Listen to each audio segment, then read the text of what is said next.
अब गुरुदेव भगवान हमें क्या कह रहे हैं भाई और बहनों, ध्यान से सुनो।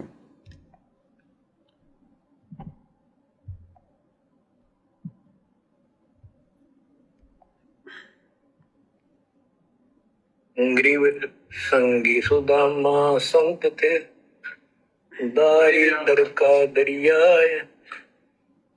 कंचन मैल बख्श दिए, तंदुल भेंट चढ़ाए।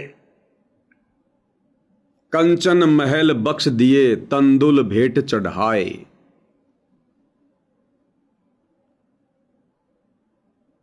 परमात्मा कबीर जी ने यानी सतगुरु रामपाल जी भगवान ने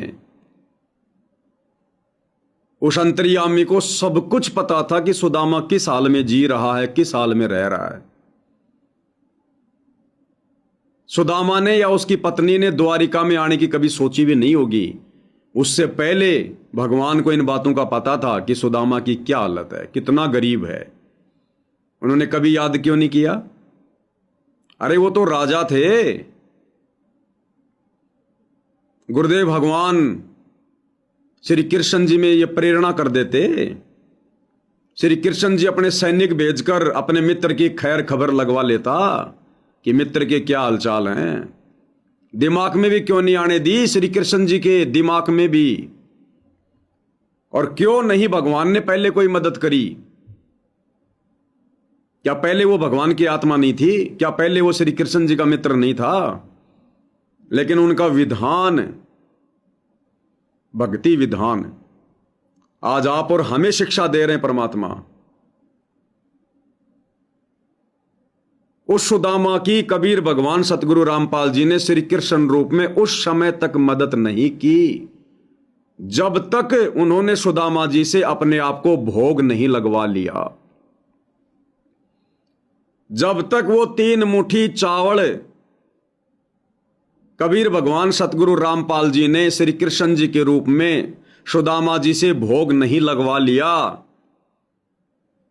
जब तक कुछ दान धर्म नहीं करवा लिया अपने भक्ति विधान अनुसार, तब तक इस परमात्मा जी ने अपने परम मित्र की भी मदद नहीं की जो एक टाइम भूखा सोया करता था।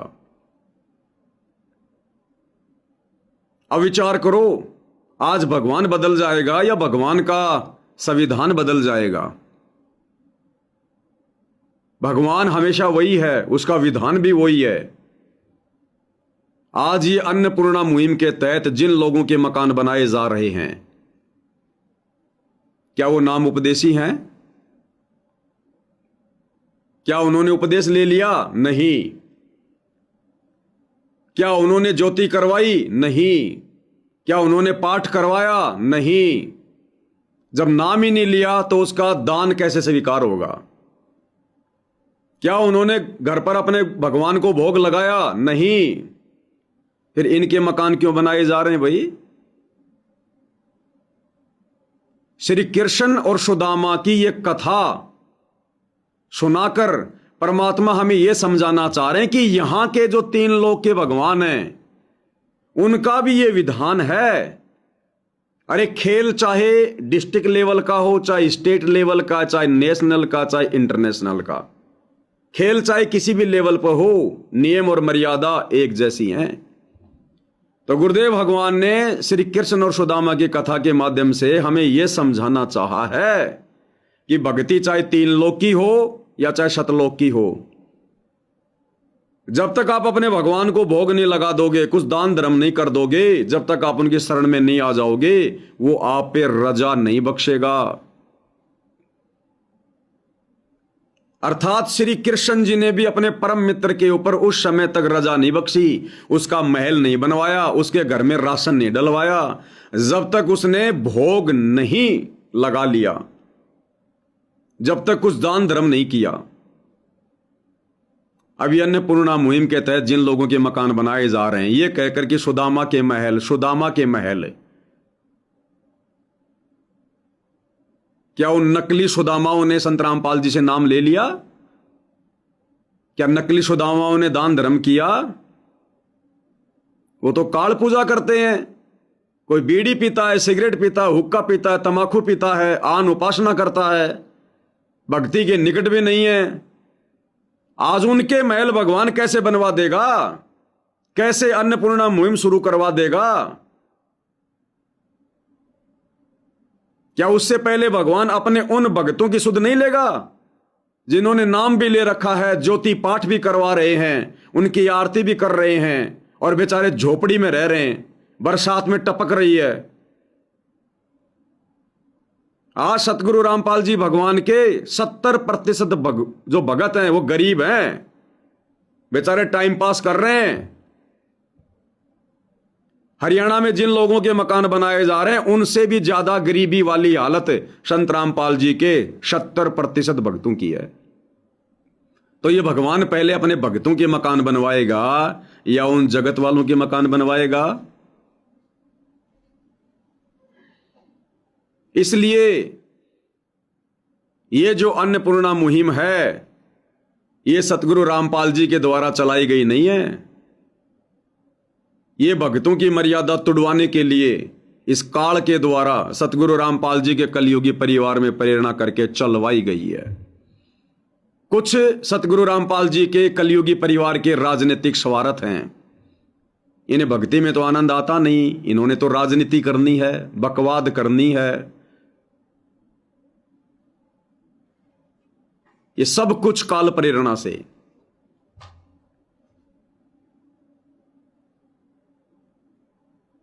तो क्या कह रहे हैं पूज्य गुरुदेव भगवान? गरीब संगी सुदामा संत थे, दारिद्र का दरियाए, कंचन महल बख्श दिए, तंदुल भेंट चढ़ाए। जब तक कुछ भेंट नहीं चढ़वाया, जब तक भोग नहीं लगवाया, तब तक सुदामा पर भी मेहर नहीं बख्शी, दया नहीं बख्शी। तो आज ये भगवान अपना विधान तोड़ के अन्नपूर्णा मुहिम नहीं चलाएगा और ना अपने भक्तों के मकान इस प्रकार से बनवाएगा, अपने भक्तों को भेजकर मजदूरी करवाकर नहीं। जब आप उपदेश ले लेंगे, मर्यादा में रह के भक्ति करेंगे, परमात्मा के पास में तो 100 तरीके हैं, ना जाने कहां से बरकत कर देगा। जिस जमीन में 5 क्विंटल अनाज होता था 25 क्विंटल कर देगा, बच्चों को नौकरी लगा देगा। ये तो सेव सम्मन की तरह कर देगा, तैमूर की तरह कर देगा। घर की नींव खोदते समय हीरे मोती लाल निकाल देगा। क्या नहीं कर सकता ये परमात्मा? ये सतलोक आश्रम वाले कहते हैं ना, जब इनसे कोई पूछता है कि जी इतना पैसा कहां से आ रहा है, तो ये कहते हैं कि जो परम संत होता है वो अपनी जूतियां झाड़ता है, वहां भी माया नीचे गिरने लगती है। अरे तो उन जगत वालों को जिनके मकान बना रहे हो, जिनके घर में राशन डलवा रहे हो, उनको परम संत से नाम दिलवा दो ना, उनको भक्ति पे लगा दो ना, ताकि उनके घर में भी माया झड़ने लग जाए। संगत को पसीने बहाने की जरूरत ही नहीं पड़ेगी, बेगार करने की जरूरत ही नहीं पड़ेगी, मजदूरी करने की, ना किसी को मर्यादा तोड़ने की जरूरत पड़ेगी। टोटल ये काल का षड्यंत्र है भाई। ये कलयुग की बिचली पीढ़ी है, काल की और दयाल की कति आमने सामने की लड़ाई है, कति आमने सामने की लड़ाई। काल तो सामने आता नहीं, वो तो किसी को दर्शन देता नहीं, उसकी मजबूरी है, और ना ही इस समय वो आमने सामने की लड़ाई लड़ेगा, क्योंकि ये ज्ञान मार्ग है। तो काल भी सूक्ष्म चाल चलेगा, और वो सूक्ष्म चाल उसने चल दी। संगत माही कुसंगत उपजे, जैसे बन में बांस, आप पे घिस घिस आग लगा देकर बनखंड का भी नाश। तो संगत में ही अपने दूत पैदा कर दिए। ये कोऑर्डिनेटर, आश्रम संचालक, सतगुरु रामपाल जी के बेटा बेटी, भाई बंधु रिश्तेदार, ये सारे के सारे उसके एजेंट ही तो हैं। इनके सर पर बैठकर ही तो सारा काम वो कर रहा है। तो क्या कह रहे हैं गुरुदेव भगवान? भेंट चढ़ाए। सुदामा ब्राह्मण श्री कृष्ण जी के सहपाठी थे, क्लास फेलो थे, बचपन में एक ही पाठशाला में पढ़ा करते थे। और कहते सुदामा का तंदूर थोड़े से चावल खा के भगवान श्री कृष्ण ने उसका महल बना दिया। बच्चों ये बात बहुत गहराई है, वो आप इसको अब आसानी से समझने लग जाओगे कुछ दिन में। बच्चों परमात्मा की सीम कृपा आपके ऊपर। क्या कह रहे हैं गुरुदेव कि बच्चों ये बातें बहुत गहराई की हैं, बहुत गहराई की बातें हैं, और थोड़े दिनों में आप इनको समझने लग जाओगे क्योंकि आपके ऊपर असीम कृपा है। तो आज कौन समझ पाया इन बातों को? केवल साध संगति से जुड़े सत्सेवक भाई बहन।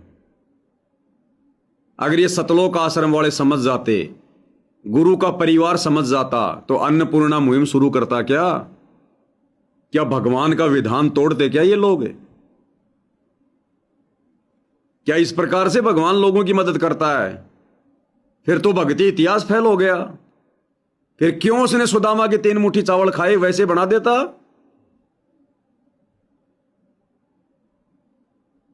तो गुरुदेव कह रहे हैं कि बच्चों आपके ऊपर असीम रजा है जो आप इन चीजों को समझ पा रहे हो। सत्सेवकों को कह रहे हैं परमात्मा। आगे क्या कह रहे हैं मालिक? गरीब संगी सुदामा संत थे, दारिद्र का दरियाव कंचन मैल बख्श दिए, तंदुल भेंट चढ़वाए। श्री कृष्ण लास्ट में क्या कह रहे हैं? तंदुल भेंट चढ़वाए। ध्यान से सुनना, चढ़वाए एक होता है चढ़ाए, यानी किसी के द्वारा चढ़ाना। तंदुल भेंट चढ़ाए यानी सुदामा जी के द्वारा चावल भेंट करना। और एक है तंदुल भेंट चढ़वाए। चढ़वाए यानी सामने वाले में गुप्त प्रेरणा करके फिर भोग लगवाना। चढ़वाए, ध्यान से सुनना। तंदुल भेंट चढ़वाए, तंदुल भेंट चढ़वाए, सुनो। तंदुल भेंट चढ़वाए। परमात्मा ने प्रेरणा करी, ये उनका भक्ति विधान है। देते को हरि देत है, जहां तहां से आण। चाहे कहीं से भी कुछ भी करना पड़े भगवान को, लेकिन देगा किसको? जो पहले उसको देगा, कुछ दान धर्म करेगा।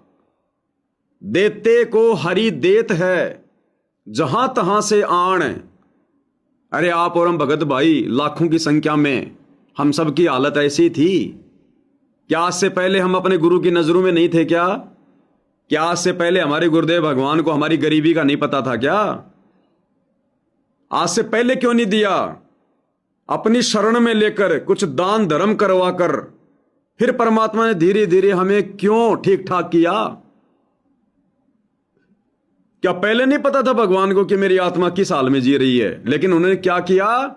पहले हमें अपनी शरण में लिया, फिर हमसे धीरे धीरे कभी 500 रुपए ज्योति के, कभी वो किस्तों में, कभी 10वें अंश के पैसे, या वैसे कभी कोई 10 रुपए किसी ने दान पेटी में डाल दिए। पहले परमात्मा ने धर्म हमसे पहले हमारे से धर्म करवाया, भक्ति विधान को बनाए रखने के लिए कि देते को हरि देत है। तो पहले परमात्मा ने हमसे कुछ दान धर्म करवाया, उसके बदले में फिर परमात्मा ने बरकत देनी शुरू की। गुरुदेव भगवान ने देते को हरि देत है, जहां तहां से आण। और अण देवा मांगत फिर साहिब सुने ना कान। और जो भक्ति करते नहीं, दान धर्म करते नहीं, आन उपासना करते हैं, तो परमात्मा कहते हैं मैं तो कान से भी नहीं सुनता उनकी।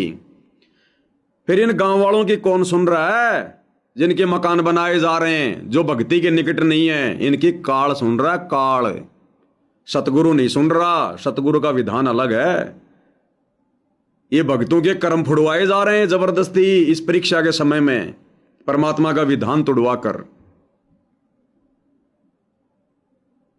तो मालिक ने चावल भेंट चढ़वाए, करे करावे साइया, मन में लहर उठा, दादू सिरदर जीव के आप बगल हो जा। परमात्मा ने सुदामा में प्रेरणा की, और वो 3 मुट्ठी चावल खाए। क्योंकि मालिक ने उसकी मदद करनी थी, वरना आगे चलकर बहुत बड़ी आपत्ति आनी थी, भूखा मरना था वो परिवार। लेकिन भगत हमेशा अपने भगवान की नजरों में रहते हैं। ज्यों बच्चा गऊ की नजर में, यूं साईं को संत, भगतों के पीछे फिरे भगत वत्सल भगवंत। ठीक इसी प्रकार आने वाला समय क्या है? युग परिवर्तन, और ये विश्व युद्ध शुरू हो चुका है, जंग छिड़ चुकी है। ईरान के क्या हालात हो रहे हैं, क्या परमात्मा को नहीं पता आगे क्या होगा? फूड क्राइसिस होगा, भूखमरी आएगी, फसलें खराब होंगी, बरसात नहीं होगी, कहीं ज्यादा बरसात होगी, अनाज के लिए दुनिया तरसेगी। और तो सारी बकवाद इंसान झेल लेता है, लेकिन भूख सहन नहीं होती। तो आने वाले समय को देखते हुए कि मैं उस समय अपनी आत्माओं की कैसे मदद कर पाऊंगा, कैसे मैं उनका घर भर पाऊंगा, उनके पेट भर पाऊंगा, इसके लिए अपनी विशेष आत्माओं में प्रेरणा करके परमात्मा ने साथ संगति से जोड़कर अपने आप को भोग लगवाना शुरू कर दिया। आप और हमारे बस की बात नहीं थी भोग लगाना। ये सतलोक आश्रमों से जुड़े बड़े बड़े भगत, गुरु का परिवार जो 30-30 साल से भक्ति का ढोंग कर रहा है, आज तक इनके कभी दिमाग में नहीं आई कि गुरु को भगवान मान के भोग भी लगाना चाहिए, या गुरु को भोग भी लगाया जाता है। गीता अध्याय 3 श्लोक नंबर 13 में क्या लिखा हुआ है? यह परमात्मा ने आप और हमारे ऊपर रजा कैसे करी? हमें कैसे वो गीता अध्याय 3 श्लोक नंबर 13 का विधान याद दिला दिया? आप और हमारे अंदर गुप्त प्रेरणा करके परमात्मा ने क्यों घर घर में भोग लगवाने शुरू किए? उस आगामी समय को देखते हुए, क्योंकि ये अंतर्यामी है, भूत भविष्य वर्तमान इनकी आंखों के सामने रहते हैं। आगे संसार का क्या मंजर होने वाला है, कितनी दुर्गति होने वाली है। और उस समय यदि भगवान के सच्चे भगत यदि किसी के आगे हाथ फैलाएंगे तो फिर भगवान की इज्जत क्या रह जाएगी? मालिक कहते हैं, जय हमरा भगत पछोड़ी होई, तो हमरा नाम न लेवे कोई। खेचत खेचत खेच कसीसा, सिर पर बैठे हैं जगदीसा। जय हमरा भगत पछोड़ी होई, अगर मेरे भगता पापत्ति आ गई तो मेरा नाम कौन लेगा? नामो निशान मिट जाएगा भक्ति का दुनिया से। तो गुरुदेव भगवान को आगामी समय का पता है, और उस समय अपनी विशेष आत्माओं की परमात्मा किस प्रकार से मदद करेगा, किस आधार से करेगा कि देते को हरि देत है। तो आज जो धन दे रहा है उसको धन दे देगा, और दे रहा है। सतलोक आश्रमों से जुड़े भाई बहनों को खूब धन दे रहा है परमात्मा, क्योंकि दान कर रहे हैं, परमात्मा का विधान है। लेकिन क्या उस धन से आगे वो अनाज खरीद पाएंगे? अरे तुम पैसा दे रहे हो ना भगवान को, कोई 1000 का नोट दे रहा, कोई 500 का नोट दे रहा, कोई 2000 का नोट दे रहा, ज्योति पाठ करवा रहे हो ना तुम, दे देगा भगवान। क्या उस धन से तुम अन्न खरीद पाओगे? अपने सत्सेवक बच्चों से परमात्मा भंडारे का भोग लगवा रहा है, तो भैया भंडारा मिलेगा। देते को हरि देत है, जहां तहां से आण। भगवान हमें वो कर्ण काणा की कथा सुनाते हैं। एक तपस्वी था, दानी था, कर्ण। उसने सोना सोना दान किया, सोना ही सोना दान किया।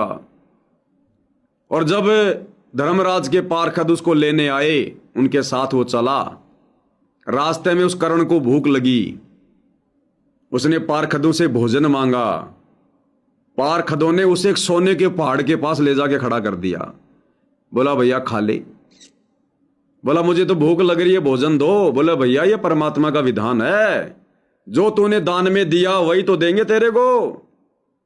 अब क्या खाए हो, सोना खाएगा क्या?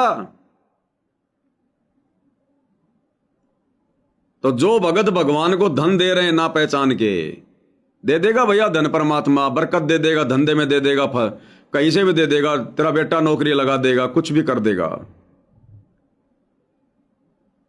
इसलिए परमात्मा अपने सत्सेवक बच्चों से भंडारे का भोग लगवा रहे, भंडारे का भोग।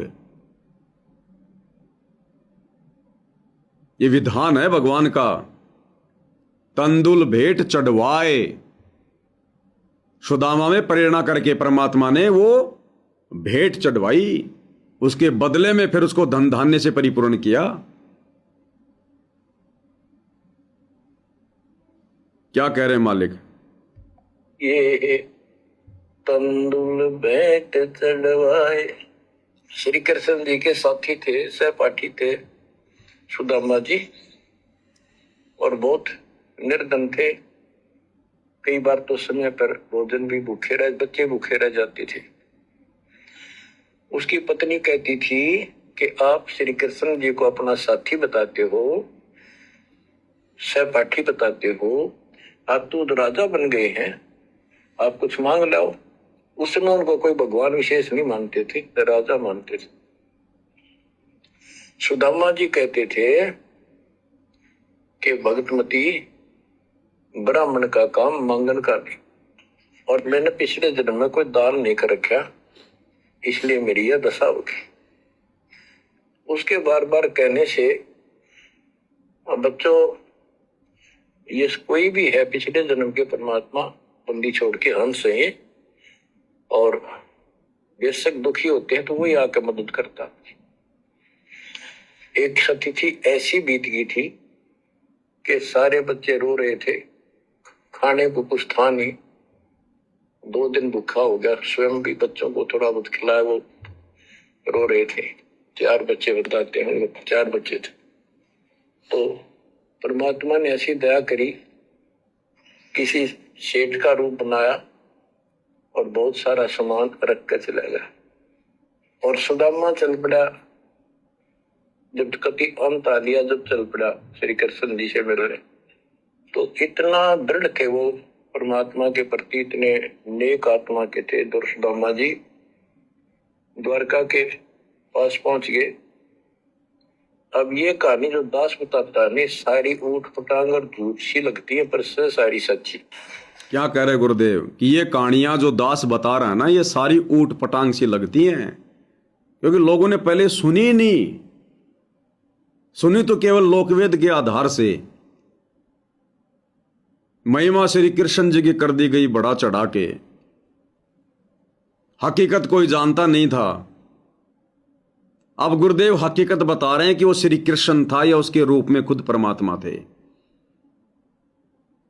अब लोगों को ऊट पटांग सी लगती है ये कि बाबा रामपाल तो अभी तो जन्मा है 1951 में, सुदामा तो 5000 साल पहले की बात है। अरे तो फिर तुम ही लोग कहते हो कि श्री कृष्ण जी विष्णु जी के अवतार हैं, फिर कहते हो श्री रामचंद्र जी भी श्री विष्णु जी के अवतार हैं, और श्री कृष्ण जी पहले त्रेता युग में आए थे। अब ऑब्जेक्शन तो लोग वहां भी उठा देंगे कि श्री कृष्ण जी तो 5000 साल पहले आए थे, रामचंद्र जी त्रेता युग में आए थे, फिर श्री कृष्ण जी रामचंद्र जी कैसे हो सकते हैं? तो इसी प्रकार भाई और बहनों, ये परमात्मा तो, कबीर भगवान तो सर्व सिद्धियों का स्वामी है। ये तो चारों युगों में आता है परमात्मा, ना जाने कितनी बार आता है, अनंत कोटि अवतार हैं। ये हर युग में जो परमात्मा में बताते हैं ना, सतयुग में सतसुकृत कह टेरा, त्रेता नाम मुनिंद्र मेरा, द्वापर में करुणा में कहाया, कलयुग में नाम कबीर धराया। ये केवल परमात्मा अपने एक एक लीला में जीवन के विषय में बताते हैं। बाकी सतयुग में ना जाने परमात्मा करोड़ों बार आ जाते हैं, करोड़ों बार। एक एक समय में हजारों हजार रूप बना के परमात्मा लीला करते हैं भक्ति को जीवित रखने के लिए, नहीं तो काल यहां पर आग लगा दे।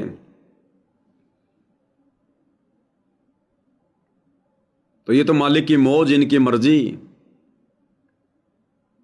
तो लोगों को इस बात का नहीं पता, इसलिए लोग तो ऊट पटांग समझेंगे इन कथाओं को कि ये अपने नई रामायण गा रहे हैं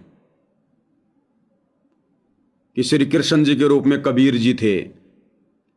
तो ये लोगों को समझ में नहीं आ रही। और जब हम कहेंगे कि भाई श्री कृष्ण जी के रूप में सतगुरु रामपाल जी थे, तो उनको कुछ भी समझ में नहीं आएगी कि ये तो बिल्कुल ही बावड़े, बिल्कुल ही पागल, बांग खा के बोल रहे हैं। तो भाई उनको सोचने दो, उनकी तरफ से तो हम बांगी सही, हम बांग खा के बोल रहे हैं ना, हम बांगी सही। उन लोगों की तरफ मत देखो, उनके संस्कार बहुत माड़े हैं, बहुत कमजोर हैं, उनके समझ में नहीं आएगी ये अमर कथा। उनको तो ये बॉलीवुड वाली फिल्में समझ में आती हैं, लड़कियां डांस करती हैं अर्धनग्न कपड़ों में, मार पिटाई, लड़ाई झगड़ा फिल्मों में, मीठे मीठे गाने, उनको ये चीजें समझ में आती हैं। अभी उनके संस्कार बहुत कमजोर हैं। उनको समझ में आए ना आए, हमने इससे ज्यादा कोई फर्क नहीं पड़ना चाहिए। हमारे समझ में आ जानी चाहिए कि भगवान हमें क्या समझाना चाह रहे हैं, बस। क्योंकि हमने यहां से बाहर निकलना है, उन्होंने अभी भवसागर में गोते खाने हैं। तो कहते हैं ना, जिसकी जितनी बुद्धि उतना ही समाए, उसका बुरा मत मानियो, बेचारा अधिक कहां से लाए। तो उनके संस्कार अभी बहुत माड़े हैं, उनके समझ में नहीं आएंगे ये बातें। अब पीएचडी का ज्ञान पांचवी कक्षा के बच्चे को आप कैसे समझा दोगे? कैसे समझा दोगे आप? वो तो पीएचडी वालों को ही समझ में आएगा जो उस लेवल पर पहुंच चुके हैं। ये बातें संगत के गले नहीं उतर रही, ज्यादातर जगत वालों के गले कहां उतरेंगे?